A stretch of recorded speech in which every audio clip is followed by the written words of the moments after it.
नमस्कार मित्रों, मैं सुदर्शन चक्रधर आपका इस कार्यक्रम में स्वागत करता हूं। आज हमारे साथ विदर्भ आंदोलन के नेता, दैनिक देशोन्नति के संपादक और लोकनायक प्रकाश जी पोरे उपस्थित है। पोरे साहब, आपका इस कार्यक्रम में बहुत बहुत स्वागत है। नमस्कार।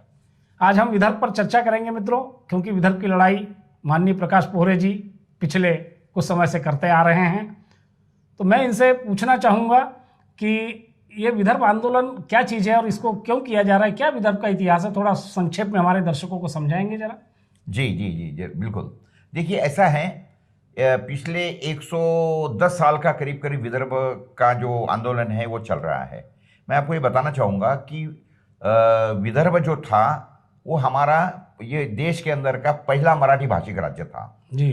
विदर्भ के 11 जिले प्लस आज का छत्तीसगढ़ और एमपी में के कुछ जिले ऐसा मिलाकर सीपी एंड बेरार ऐसा ये हमारा राज्य था। जी, बराबर, समझ गया।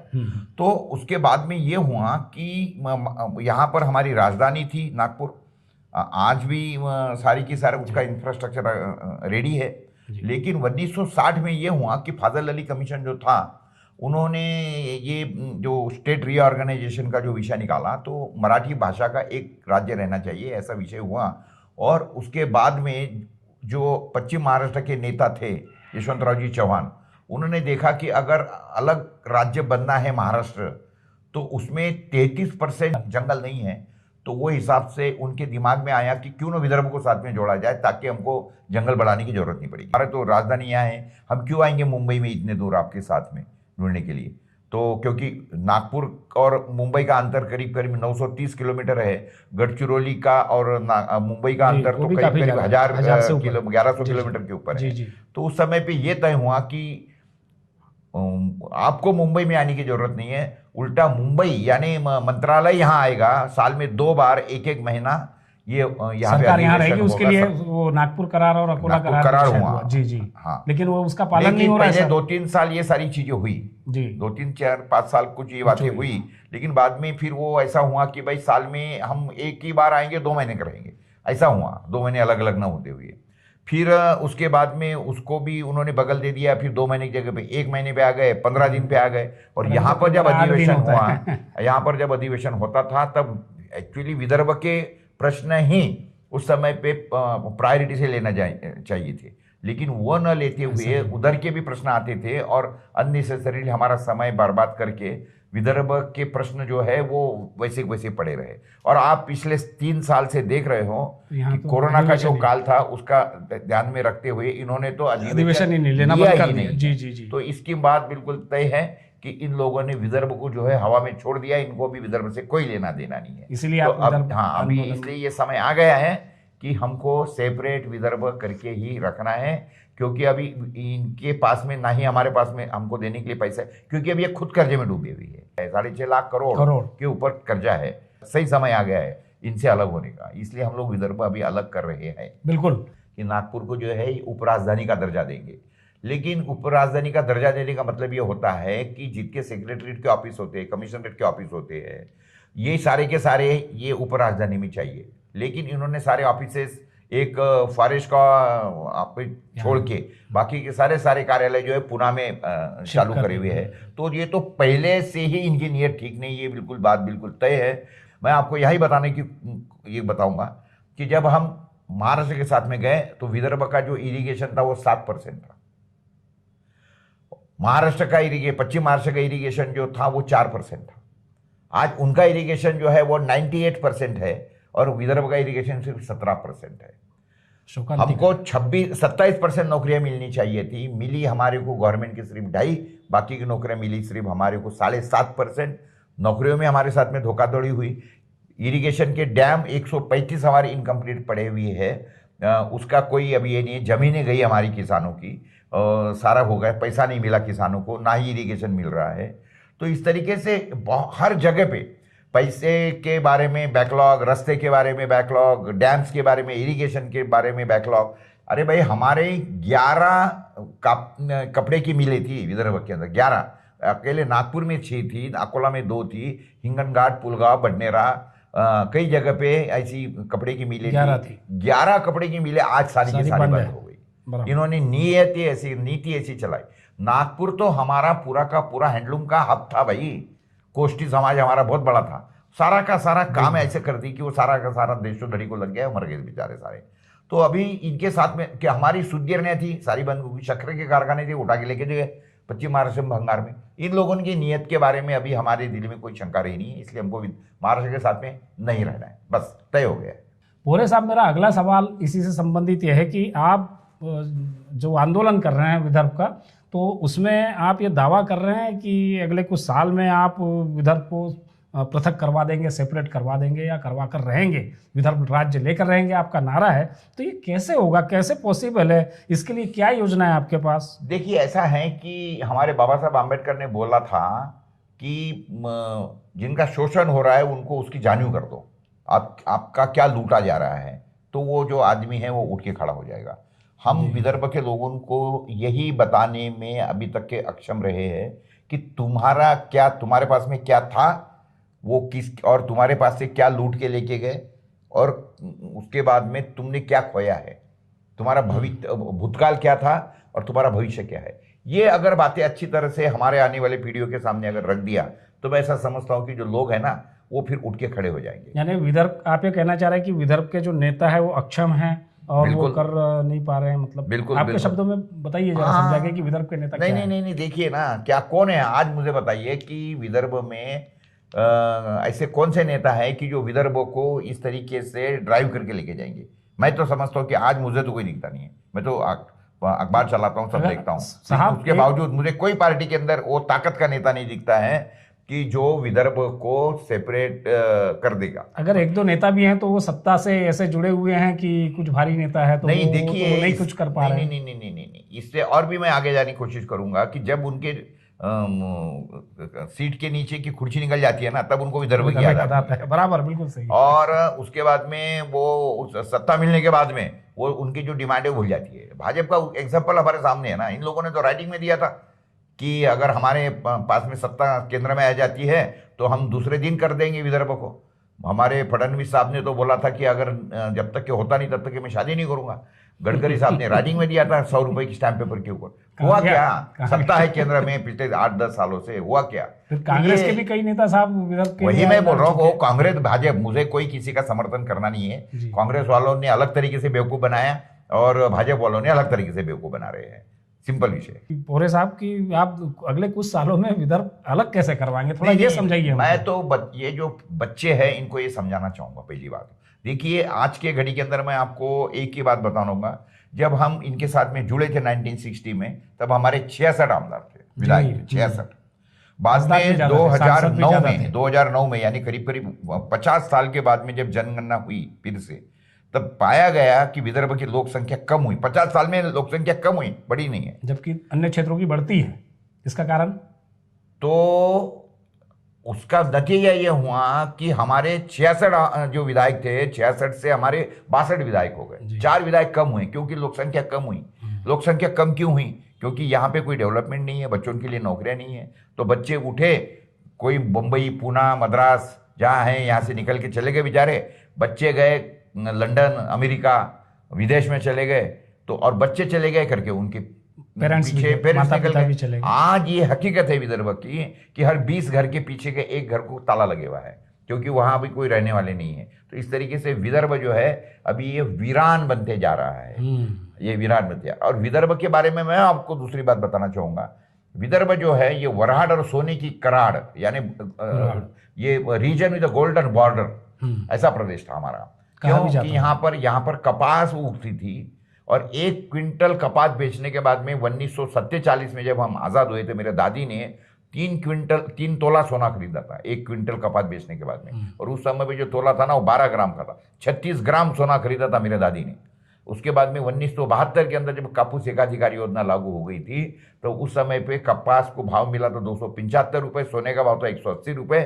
तो मैंने खुद 1 क्विंटल बेचने के बाद में 18 ग्राम सोना खरीदा हुआ, 18 ग्राम। आज हमको 1 ग्राम सोना मिलता है। तो नेचुरली आपको समझ में आएगा कि 36 ग्राम, 18 ग्राम और 1 ग्राम किस तरीके से हमारा शोषण हुआ है। और उस समय पे हमारे कपास का प्रोडक्शन कॉस्ट करीब नहीं के बराबर था। आज के घड़ी के अंदर हर चीज हमको खरीदनी पड़ती है कपास का प्रोडक्शन करने के लिए। कपास का प्रोडक्शन का कॉस्ट हमारा 10,000 रुपये है और उसका भाव बाजार में हमको गवर्नमेंट ने तय करके दिया है 5-5,500 रुपये। तो ये तो सारा का सारा लूट का माहौल चल रहा है। और तो सर आपको रोकना चाहूँगा कि आपके पास क्या योजना है, ऐसी क्या स्कीम है जो आप बहुत जल्द विदर्भ को अलग करवाने का दावा कर रहे हैं? वो हिसाब से हमारी टीमें घूम रही है, कॉलेज के अंदर के बच्चों को बताएंगे, जो किसान हैं उनको जन जागरण, यानी आपका कुल मिला के कहना है कि किसानों को बताएंगे कि किस तरीके से तुम्हारी लूट हो रही है। तो ये सारा का सारा ग्राउंड लेवल से ये उठाने के बाद में निश्चित रूप से मुझे खातरी है इसके बारे में कि ये सारा का सारा आंदोलन जो है खड़ा होने वाला है।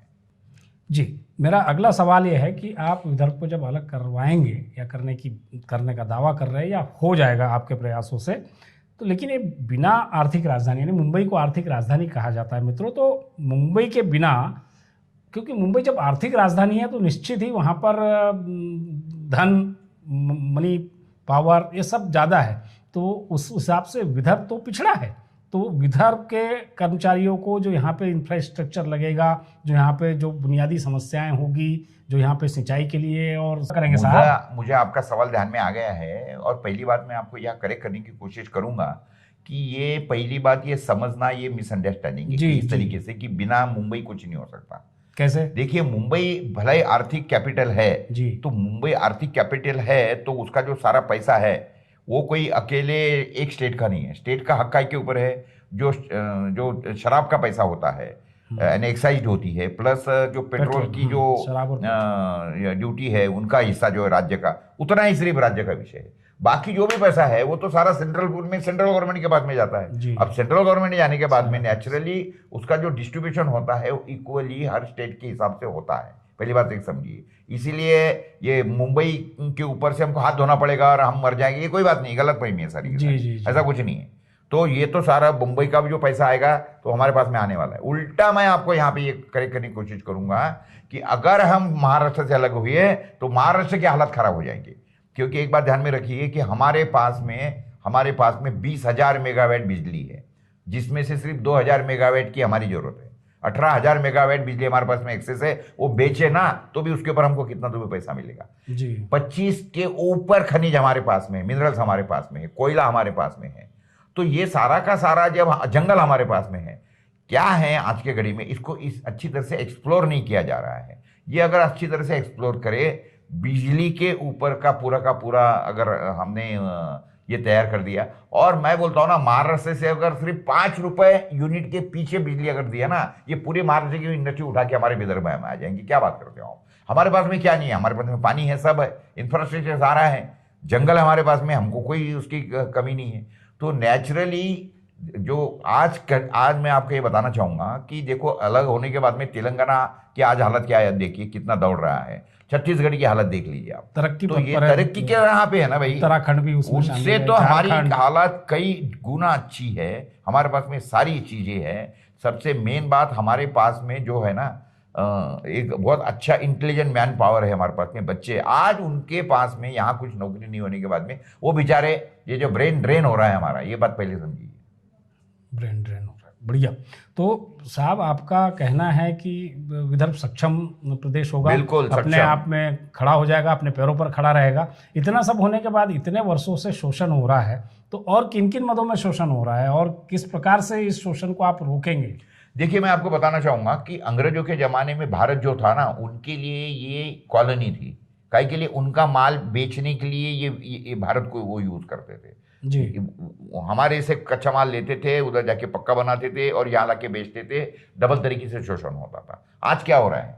विदर्भ का उसी तरीके से पूरा महाराष्ट्र शोषण कर रहा है। मैं आपकी माहिती के लिए बताना चाहूंगा कि विदर्भ के अंदर करीब साल को 1 लाख करोड़ रुपए विदर्भ से बाहर लेके जाते हैं ये लोग।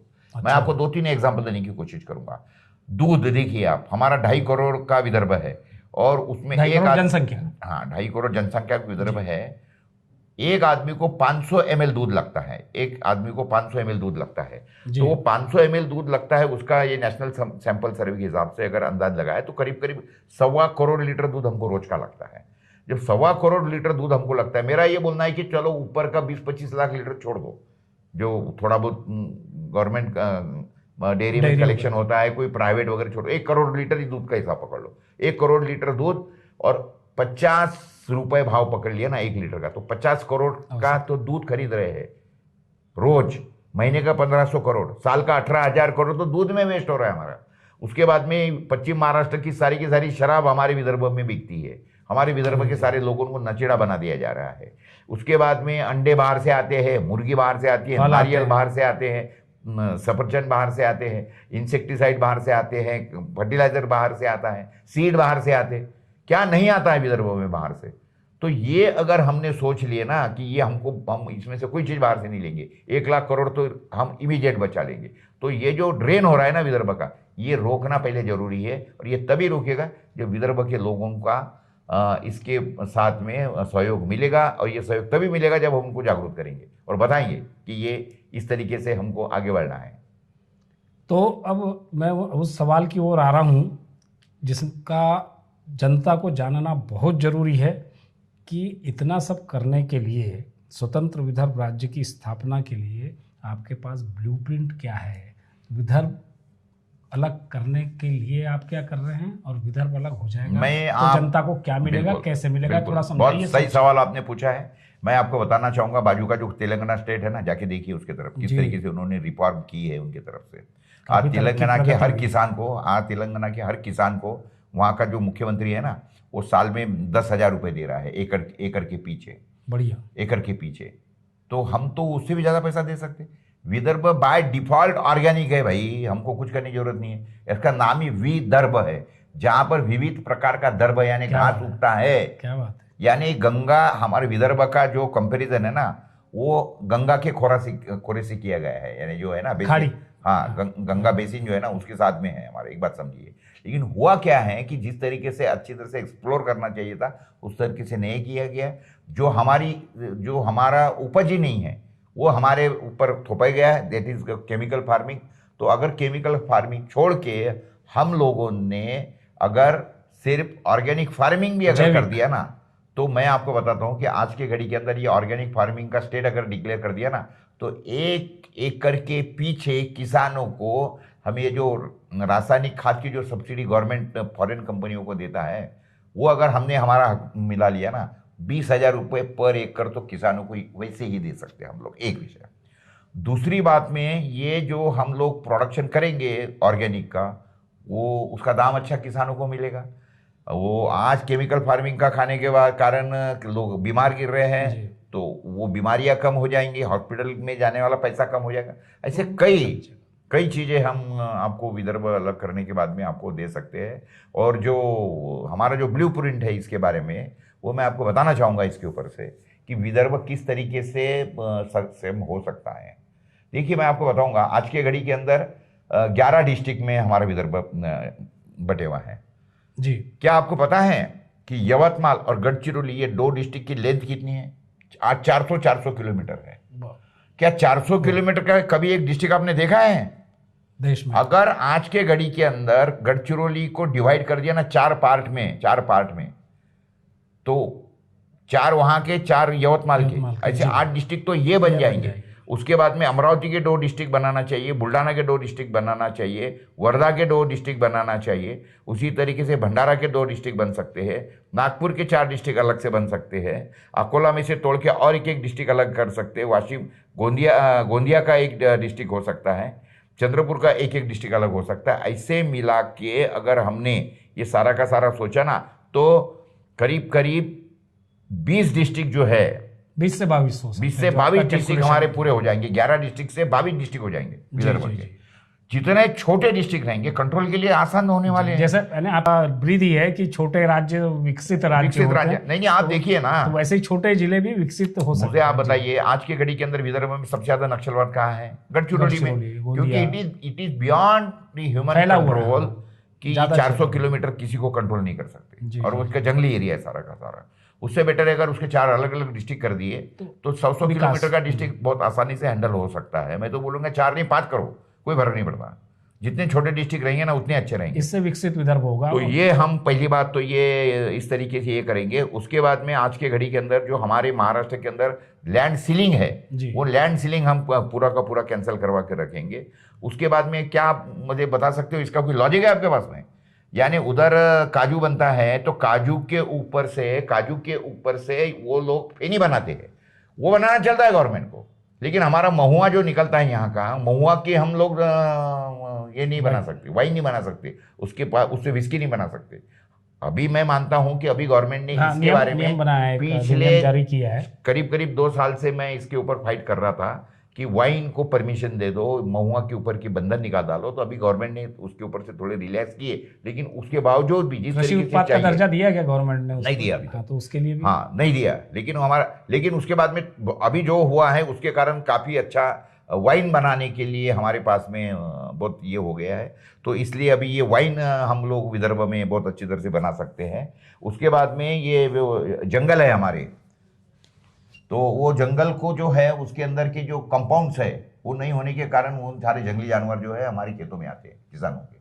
तो जंगलों को कंपाउंड लगाएंगे या फिर किसानों के खेती को कंपाउंड करवाएंगे।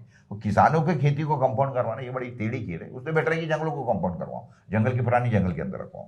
उसके बाद में हमारे पास में, इसके पहले आपके माहिती के लिए बताना चाहूंगा कि जो चावल बनता था हमारे पास में हजारों प्रजातियां थी, जो सारी खत्म करा दी इन लोगों ने। क्योंकि चावल का जो है इनकी जो परचेस प्राइस है वो सारा गधे घोड़े एक भाव में ले लेते धान। ये चावल खरीदते नहीं है। हम बोलते क्यों चावल नहीं खरीदते भाई, हम चावल बेचेंगे, हमने अब धान बेचेंगे। तो ये तरीके से अगर करेगा तो चावल के ऊपर से हमको बहुत अच्छी तरह से ये मिल सकते हैं।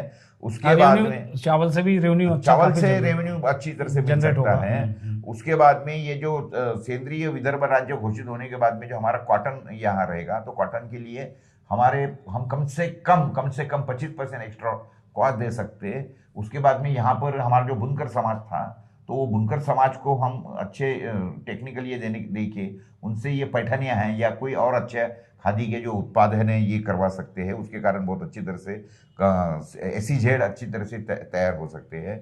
उसके बाद में ये जो